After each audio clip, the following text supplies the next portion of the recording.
Let's talk. Giles Brown.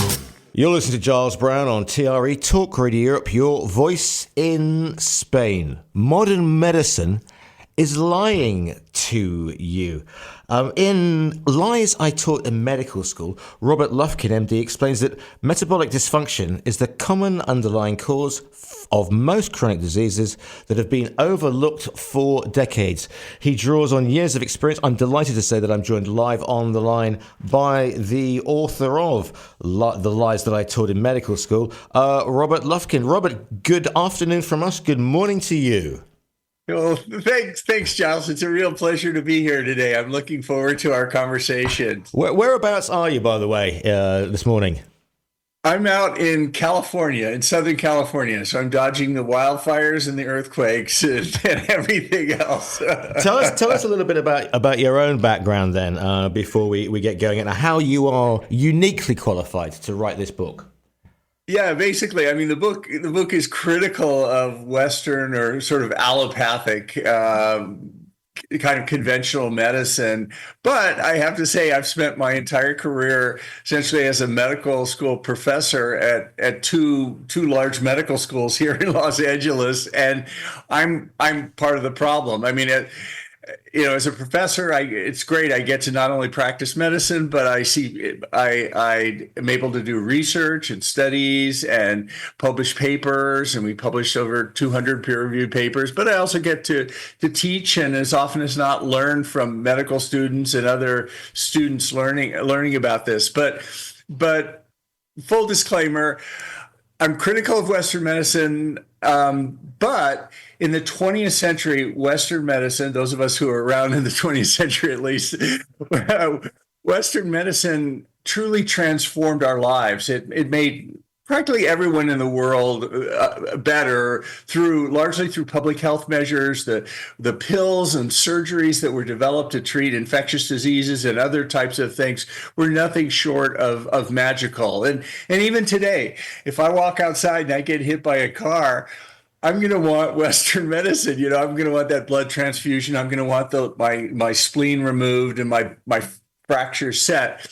But the problem is, in the 21st century, today, 2025, we're now facing literally a tsunami of what are called chronic diseases. And these diseases, although they were present in the 20th century, in the 21st century, these diseases are now at biblical proportions that we've never seen before in history, even correcting for population differences.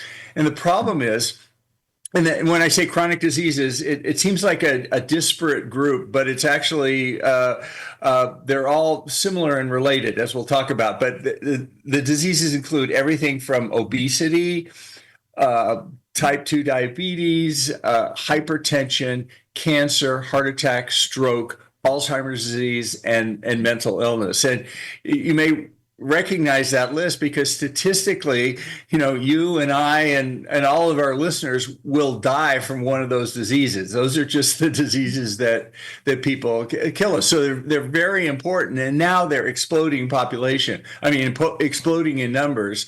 But the problem is when Western medicine takes the same pills and surgeries that were so effective in the 20th century and apply them to these new chronic diseases. In most cases, they treat the symptoms. In other words, people feel better and they manage the symptoms. But in many, if not most cases, they fail to address the underlying, what we call root cause. What does that mean? Well, it means that even though I may feel better and the symptoms are better, the disease actually progresses and it keeps getting worse and worse and worse over time. And that's the challenge. And I think that's what we all need to wake up to, and that's what this book's about. It's an interesting one, isn't it? Because you mentioned, those of us who are around in the 20th century, me and myself included, and our parents, they went through sort of the 50s and the 60s, and they were, living an awful lot longer, but living an awful lot better than their grandparents had. Their parents had in the 30s, obviously, depression, both in Europe and the US. Life expectancy suddenly got bigger. They were eating better. apparently, were making these huge. So in the words of the British Prime Minister Macmillan, they'd never had it so good. However, because we have been living so well, diets have changed. There's been a revolution in the way that we eat and the stuff that we eat and the way that we eat it. We no longer have to go out and work in the fields or in heavy industry, heavy machinery, etc.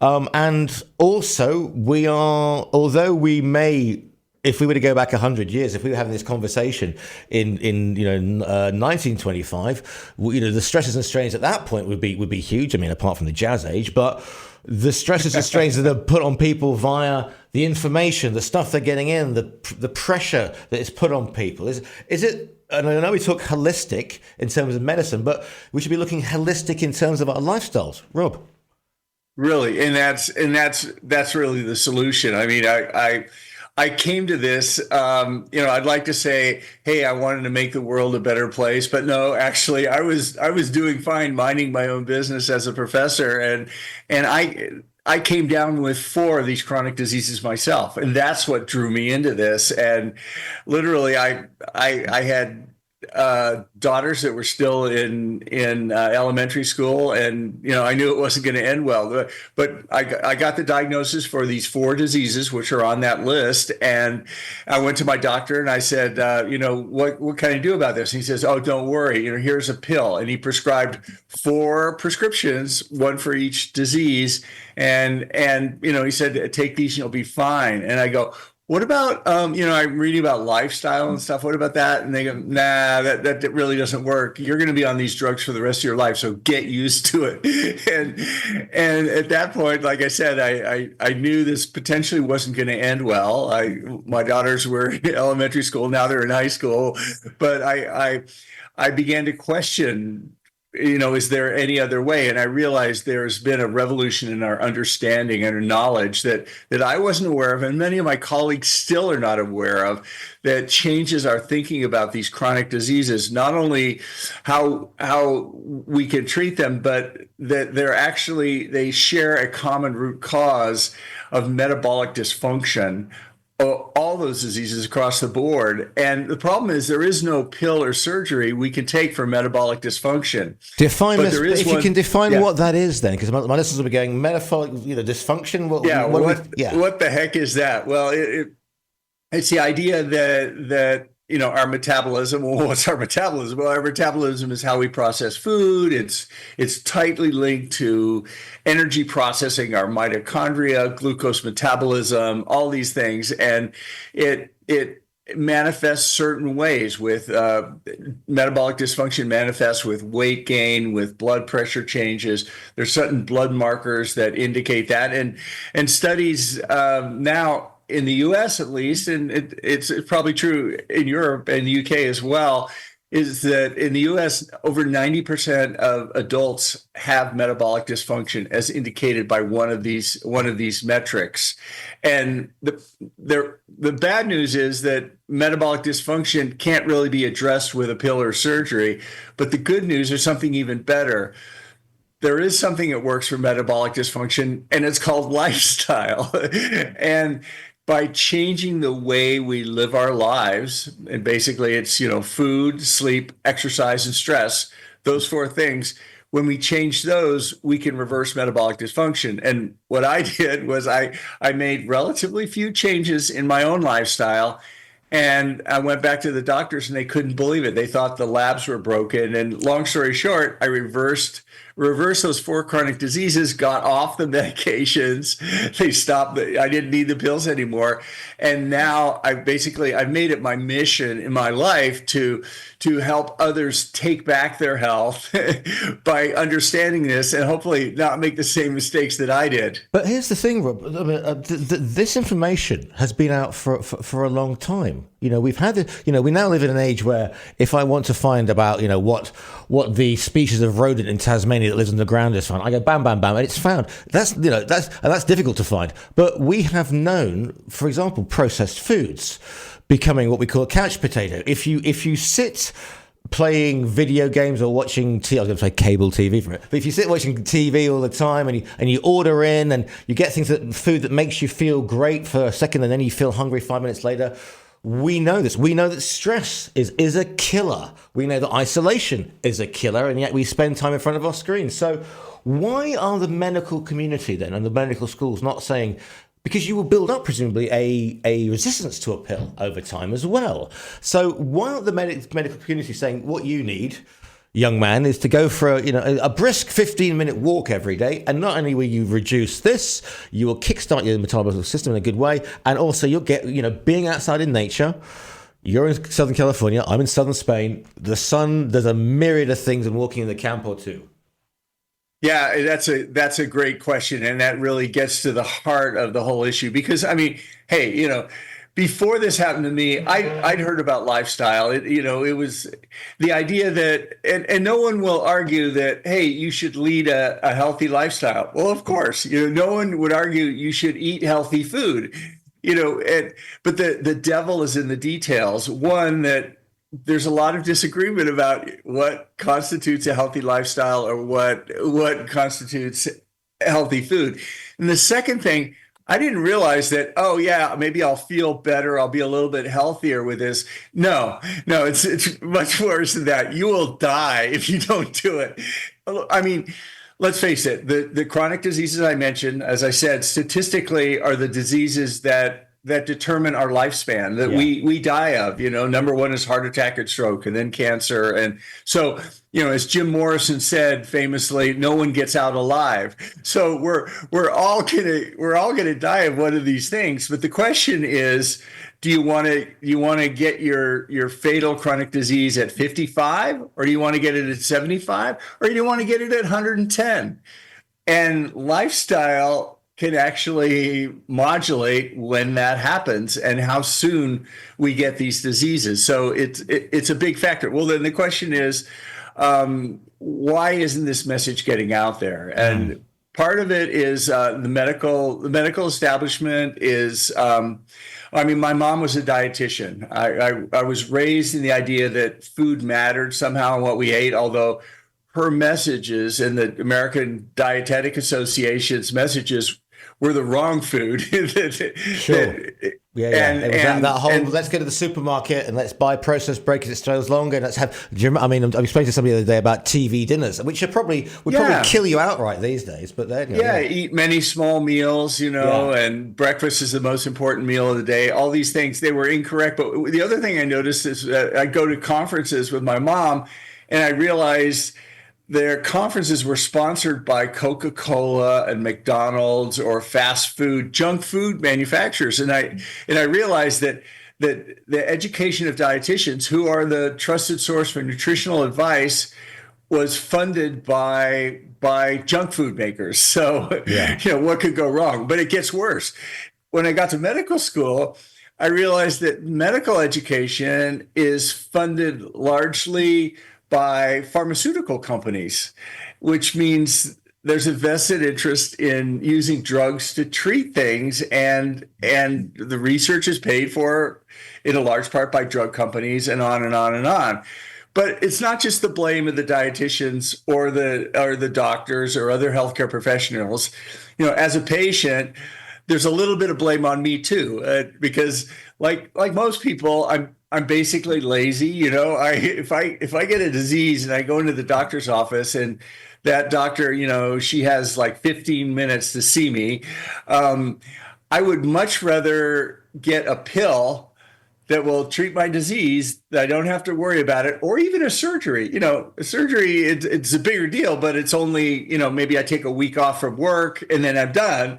I'd much rather have a pill or surgery than a lecture about I have to change who I am in my lifestyle. Literally, I have to redo my whole diet, my exercise, my sleep, and all these things. But that's what works. And the pills and surgeries don't work. And the message needs to get out there that, lifestyle is not really optional. It's very serious, and it will kill us. Yeah, but we live in an age where people want the quick fix. We put things on our social media. We get 100, 200, 300 likes. You go, that's fantastic. You feel good. It's a dopamine. You go, hey, that's no problem. Yeah, It's absolutely. It's easier to whack whatever it is they're putting in their system to get rid of fat, or gastric bands. And it's like, yeah, but it's a really tricky one, isn't it? Because as a physician, you have to give the great advice, but at the same time, maybe you're pressured. Maybe you're working in if you're in the UK, you're working in the NHS. You've got people coming in all the time. You're overwhelmed. Just take that and I'll see you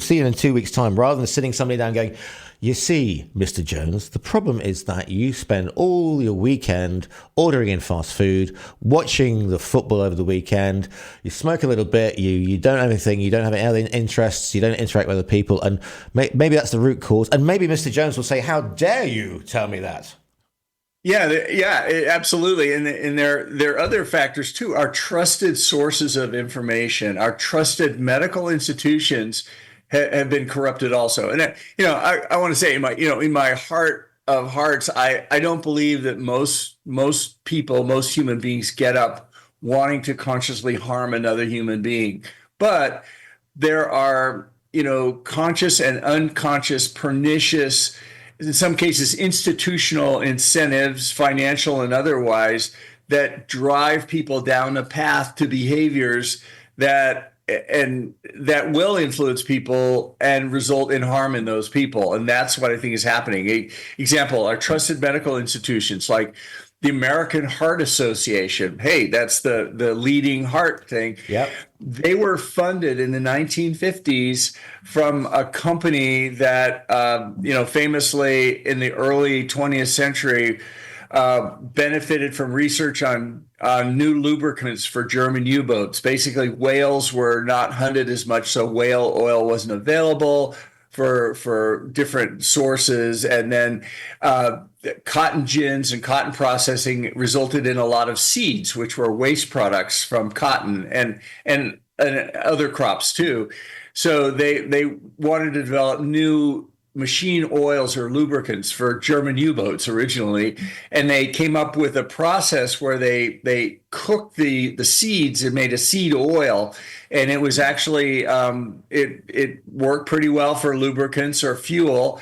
And then somebody said, "Hey, this looks like lard. It looks like tallow. Let's eat it. Let's feed it to people." And they did, and it's actually a low cost alternative to beef fat, which at the time with Upton Sinclair's book, The Jungle, there was big pushback about eating meat. So anyway, long story short, the company Procter and Gamble took this machine lubricant and began selling it to humans as something called Crisco. And then 50 years later, they donated millions of dollars to a struggling medical society that wasn't doing very well called the American Heart Association, which propelled them. Now they could do a lot of things. And today on the website for the American Heart Association, they recommend that canola oil, which is a seed oil, and other seed oils are heart healthy and they're somehow beneficial. So you go to the American Diabetic Association, and they're funded by insulin makers. And diabetes is a dysfunction, as your audience knows, of glucose metabolism and type 2 diabetes. And today, we're on the path to over 50% of people getting diabetes or prediabetes and insulin resistance. The recommendations of the American Diabetic Association is to eat pretty much whatever you want, decrease your sugar a little bit, but cover it with insulin. The insulin protects the immediate side effects of high blood sugar and keep you from dying of it. So insulin is very important. It's life-saving.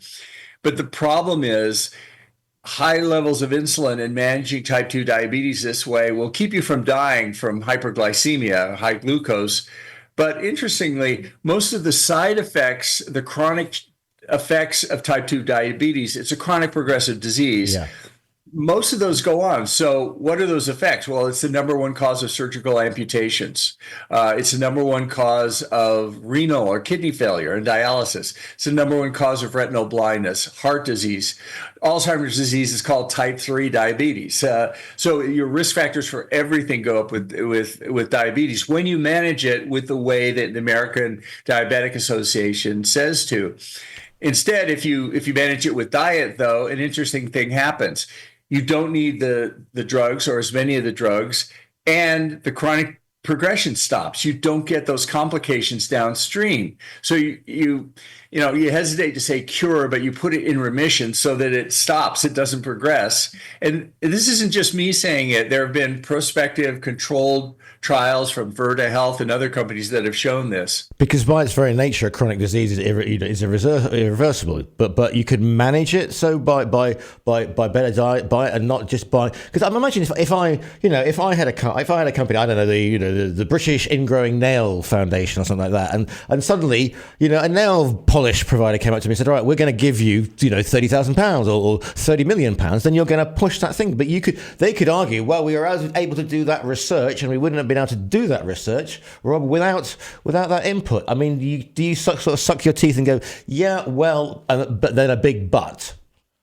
Yeah, well, I'm going to push back a little bit on what you said. That it actually, I would contend that these chronic diseases, in some cases, are actually reversible. If we look at obesity as a chronic disease, we can now reverse obesity and essentially return people to their normal weight. Type 2 diabetes, we can control their glucose metabolism to the point that they no longer need insulin or metformin or these drugs, just by if eating carbohydrates, which is what spikes insulin and causes type 2 diabetes.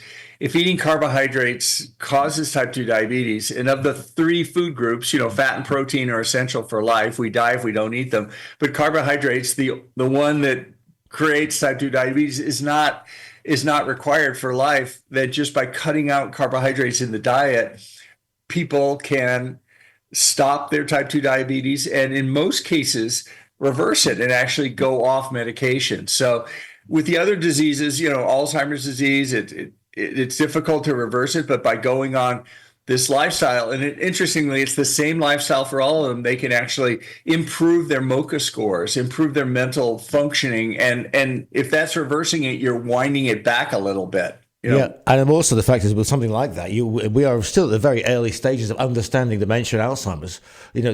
Only recently have we really started looking into it, because before it was just, okay, well, that's, thank you very much, we can't do anything with that. And only recently we have been seeing that. Could you argue that we've got, there's a disconnect between what we put into ourselves in terms of foods, process, the whole thing, and how it is. So because we grew up in an era where your mum or your grandma would cook and do the food, so you knew pretty much where it came from. Okay, if it didn't come out of a processed TV dinner, as mentioned before, but because we are separated from our food source, we don't know what's going in it. And again, the same as I said before with medicine, because we don't have that relationship maybe we used to have with our doctors, the family doctor, the town doctor. It's you're just another number, and have another pill, and we'll see you next week.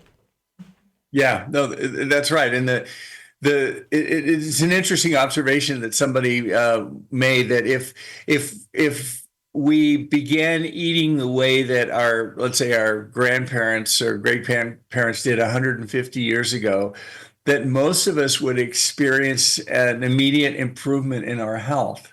And that's a really interesting observation. I think it's true, but it also says something about what you're talking about, our modern food sources. And what's happened is the junk food makers, which are most food makers now, they've taken foods that we recognize from our childhood, like ketchup or like pizza and they've taken it and they've re-engineered it and filled it with artificial colors, artificial flavors, artificial additives that are harmful in many cases.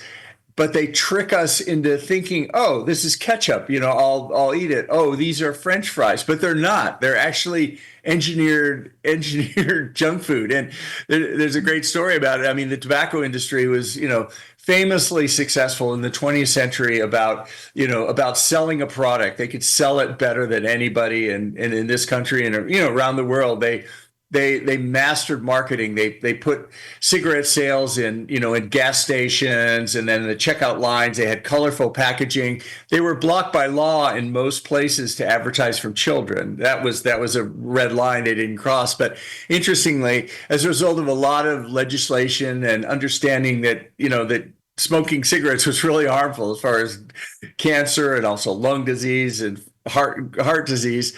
In the 1980s, they realized that their future wasn't that great. So in the United States, the leading tobacco companies pivoted, and they went into they bought junk food companies, and they basically took over junk food.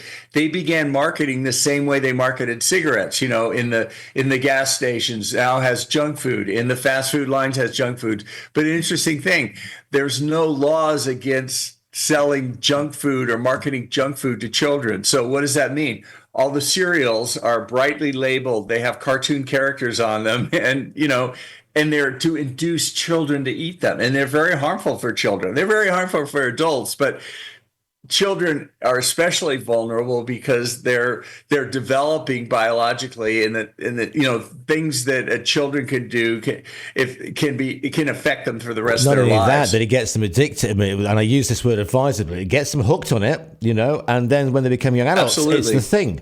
And you get yourself hooked on something from an early age, and as a practitioner yourself, then it is an absolute devil to get out of that addiction. It just becomes the norm. Yeah, absolutely. It is addiction. This junk food. It's been shown people are addicted to it. Even some of the drugs that are used for other substance abuse, things like low dose naltrexone, when they're given to people with junk food addictions, they actually it helps them fight sugar addiction and junk food as well. Yeah, fascinating. A lot of people have written books, papers, whatever, saying, "Oh, this is the problem," but they tend to be sort of lone voices, and maybe they won't put it to be peer reviewed. You, of course, you have been peer reviewed. We checked it out. What's been the comeback that you've had from the community about it? Are they saying, "Listen, Rob, thank you so much for putting that out there"? Well, first of all, it's not solved. There's a lot of differing opinions on this. I believe this is my truth, and it's truth not only because the research says it in the published papers, at least the way I interpret them, but it also literally worked for me, and I've seen it work on my other patients, which is the gold standard. So I think reasonable people can agree to disagree, and there's many people out there that disagree with this approach, and sadly the conventional medical establishment does. But this is changing a little bit in the United States. There's a move with the health to appoint people that are sympathetic to these lifestyle ideas about metabolic health and living well. Like RFK Jr. is appointed famously as the head of Health and Human Services, which is a $1 trillion agency that controls all health agencies in government. And recently I just heard Casey Means, who is a doctor. She's written a book called Good Energy, which is amazing. She's a brilliant physician, and her book is great, talking about, again, lifestyle and reversing these things. She's also a good friend, but she was just nominated this week to be Surgeon General of the United States, which is an important position as a mouthpiece for getting these ideas out. And she's I'm so happy to see that happening, because now we'll begin seeing the conversation's really changed. For the first time in my memory, I've heard on a national level politicians talking about seed oils. It was kind of an obscure idea, but seed oils are very harmful. They're oxidative, they're pro-inflammatory, they cause chronic disease, they cause metabolic dysfunction. They're talking about metabolism. They're talking about lifestyle being important and mattering. They're talking about junk food. They're actually pushing U.S. companies to remove artificial food colors. There's a whole, and this is much worse in the United States than it is in Europe, to the point that many people come from Europe and they come to the United States and they go, wow, I love the United States, except I feel sick when I get here. My stomach's upset. And the converse is true. People go to Europe and they go, wow, I'm eating the same stuff, but I feel healthier. And, there are a lot of reasons for that. Glyphosate's a weed killer that's, legal in the United States, and all our grains are bathed in it. And in most countries in Europe, it's illegal and not used. So, it's a fascinating expose. The book is called Lies I Taught in Medical School. It is by Robert Lufkin, MD, who we're talking to today. If people want to find you online and continue the conversation and learn more, listeners, you can order it from our own TRE bookstore, by the way. Where's the best place to find you, Rob? Yeah, for me, you can just go to my website, robertlufkinmd.com, or I'm active on social media. My wife says too active, but look for me there and say hi. The book is called Lies That I Taught in Medical School. It's by Robert Lufkin, MD. Rob, it's been an absolute pleasure to speak to you this morning.